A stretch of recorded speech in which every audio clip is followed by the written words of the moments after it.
രാജ്യത്തെ സ്ത്രീശക്തിക്ക് ആദരമർപ്പിച്ച് പ്രധാനമന്ത്രി നരേന്ദ്രമോദി.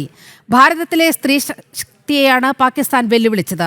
അതിനുള്ള ഫലം അവർക്ക് ലഭിച്ചെന്നും മോദി ഭോപ്പാലിൽ പറഞ്ഞു. ഓപ്പറേഷൻ സിന്ദൂർ രാജ്യത്തെ ധീരതയുടെ പ്രതീകമാണ്. പാകിസ്ഥാന്റെ മണ്ണിൽ ചെന്നാണ് പാക് സൈനിക താവളങ്ങൾ ഉൾപ്പെടെ ഭാരതം തകർത്ത് തരിപ്പണമാക്കിയത്.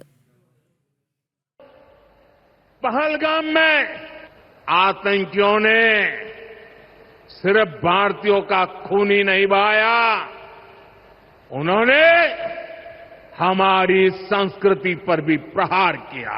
उन्होंने हमारे समाज को बांटने की कोशिश की है और सबसे बड़ी बात, आतंकवादियों ने भारत की नारी शक्ति को चुनौती दी है।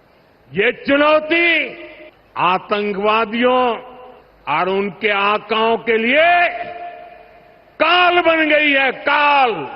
ऑपरेशन सिंदूर आतंकवादियों के खिलाफ, साथियों, आज दुनिया राष्ट्र रक्षा में भारत की बेटियों का सामर्थ्य देख रही है।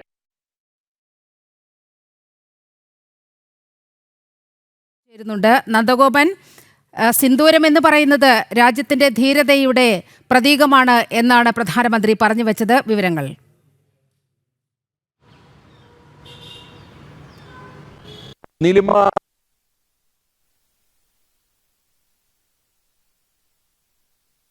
ഉണ്ടായത് അവിടെ സാധാരണക്കാരായിട്ടുള്ളവരുടെ രക്തം ചീന്തുക മാത്രമായിരുന്നില്ല, മറിച്ച് അവിടെ നമ്മുടെ പാരമ്പര്യത്തെ ാണ് പ്രധാനമന്ത്രി സൂചിപ്പിച്ചത്. അതേസമയം കൃത്യമായ മറുപടി നൽകുവാൻ വേണ്ടി ഭാരതത്തിന് സാധിക്കുന്നു എന്നുള്ളതാണ് പ്രധാനമന്ത്രി വ്യക്തമാക്കുന്നത്. ഓപ്പറേഷൻ സിന്ദൂർ എന്ന് പറയുന്നത് അതിന്റെ ഏറ്റവും വലിയ മകുടോദാഹരണമാണ്. മാത്രമല്ല, ഈ ഭാരതത്തിലെ 140 കോടി ജനങ്ങളുടെയും വികാരം, അവർ ഗർജിക്കുന്നത് പാകിസ്ഥാൻ വെടിയുണ്ട കൊണ്ട് നമ്മെ നേരിടാൻ ശ്രമിച്ചാൽ ആ വെടിയുണ്ട കൊണ്ട് തന്നെ മറുപടി നൽകണം എന്നുള്ളതാണ് 140 കോടി ജനങ്ങളുടെയും ഗർജനം എന്നുള്ളതാണ് ഈ പഹൽഗാം ഭീകരാക്രമണം സംബന്ധിച്ച് പ്രധാനമന്ത്രി വ്യക്തമാക്കിയത്. ഇന്ന് അഹല്യാബായി ഹോൾക്കറുടെ 300ാം ജന്മവാർഷികമാണ്. ഭോപ്പാലിൽ നടന്ന ചടങ്ങ് ഉദ്ഘാടനം ചെയ്യുകയാണ് പ്രധാനമന്ത്രി പഹൽഗാം വിഷയം സംബന്ധിച്ചിട്ടുള്ള കാര്യങ്ങൾ സൂചിപ്പിച്ചത്. മാത്രമല്ല, ഏതാണ്ട് 2 ലക്ഷത്തിലധികം സ്ത്രീകൾ പങ്കെടുക്കുന്ന ചടങ്ങിലാണ് പ്രധാനമന്ത്രി പങ്കെടുത്തത്. അതിൽ ഏതാണ്ട് 15,000-ത്തിലധികം സ്ത്രീകൾ സിന്ദൂര നിറത്തിലുള്ള സാരി അണിഞ്ഞുകൊണ്ടായിരുന്നു എത്തിയത് എന്നുള്ളതും ഈ ചടങ്ങിന്റെ പ്രത്യേകതയായി. ഈ അഹല്യാഭായിയുടെ ജന്മവാർഷികവുമായി ബന്ധപ്പെട്ട് 300 രൂപയുടെ നാണയവും അതേപോലെ തന്നെ അഹല്യാഭായി ഹോൾക്കറുടെ ചിത്രം പതിപ്പിച്ച സ്റ്റാമ്പും ഇന്ന് പ്രധാനമന്ത്രി പുറത്തിറക്കുകയുണ്ടായി. മാത്രമല്ല അഹല്യാഭായി ഹോൾക്കറുടെ അവരുടെ മൂല്യാധിഷ്ഠിതമായിട്ടുള്ള വാക്കുകൾ അതാണ് തന്നെ പ്രചോദിപ്പിക്കുന്നത് എന്നുള്ളതാണ് പ്രധാനമന്ത്രി സൂചിപ്പിച്ചത്. ഈ നമുക്ക് ലഭിച്ചതെല്ലാം ജനങ്ങൾ നൽകിയ വായ്പയാണ്, അത് നമ്മൾ ജനങ്ങൾക്ക് തിരിച്ചു നൽകണമെന്നുള്ളത് അഹല്യാഭായി ഹോൾക്കറുടെ വാക്കുകളായിരുന്നു. ആ വാക്കുകളാണ് താൻ അന്വർത്ഥമാക്കുന്നത് എന്നുള്ളതാണ് പ്രധാനമന്ത്രി സൂചിപ്പിച്ചത്. രാജ്യത്തെ കോടാനുകൂടി സ്ത്രീകൾ ഇന്ന് വീട്ടു ഉടമകളായി എന്നുള്ളത് പ്രധാനമന്ത്രി സൂചിപ്പിച്ചു. മാത്രമല്ല, എല്ലാ മേഖലയിലും നാരീശക്തി ഇപ്പോൾ കൃത്യമായി തന്നെ പ്രതിദാനം ചെയ്യുന്നു, അല്ലെങ്കിൽ സ്ത്രീകൾ പ്രതിനിധാനം ചെയ്യുന്നു. 3 സൈനിക വിഭാഗത്തിലും സ്ത്രീകളുടെ എണ്ണം വർദ്ധിപ്പിച്ചു.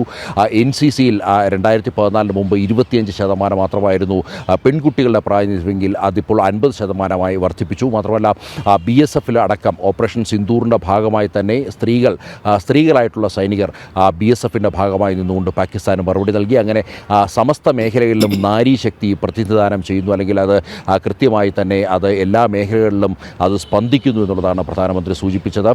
2 ലക്ഷത്തിലധികം സ്ത്രീകളായിരുന്നു പ്രധാനമന്ത്രിയുടെ വാക്കുകളെ ശ്രവിക്കുവാൻ വേണ്ടി ഇന്ന് ഭോപ്പാലിൽ ഈ മൈതാനത്ത് ഒത്തുകൂടിയത്. അതും സിന്ദൂര നിറത്തിലുള്ള സാരി അണിഞ്ഞുകൊണ്ടുള്ള സ്ത്രീകൾ ചടങ്ങുകൾക്ക് വലിയ രീതിയിലുള്ള വർണ്ണമേകി എന്നുള്ളതും യാഥാർത്ഥ്യമാണ്. ഒപ്പം തന്നെ നിരവധി വികസന പദ്ധതികൾ, മധ്യപ്രദേശിൻ്റെ വിവിധ മേഖലകളിലുള്ള വികസന പദ്ധതികളും പ്രധാനമന്ത്രി ഇന്ന് വെർച്വലായി ഉദ്ഘാടനം ചെയ്തു. 2 എയർപോർട്ടുകളുടെ ഉദ്ഘാടനം, ഒരു മെട്രോ പദ്ധതി, ഒപ്പം തന്നെ ഇന്ന് ഈ വിവിധ നദീജല പദ്ധതികളുടെ ഉദ്ഘാടനവും പ്രധാനമന്ത്രി നിർവഹിച്ചു. വിവിധ പദ്ധതികളുടെ തറക്കല്ലിടിയിൽ കർമ്മവും ഇന്ന് ഭോപ്പാലിൽ പ്രധാനമന്ത്രി നിർവഹിച്ചു. നീലിമ.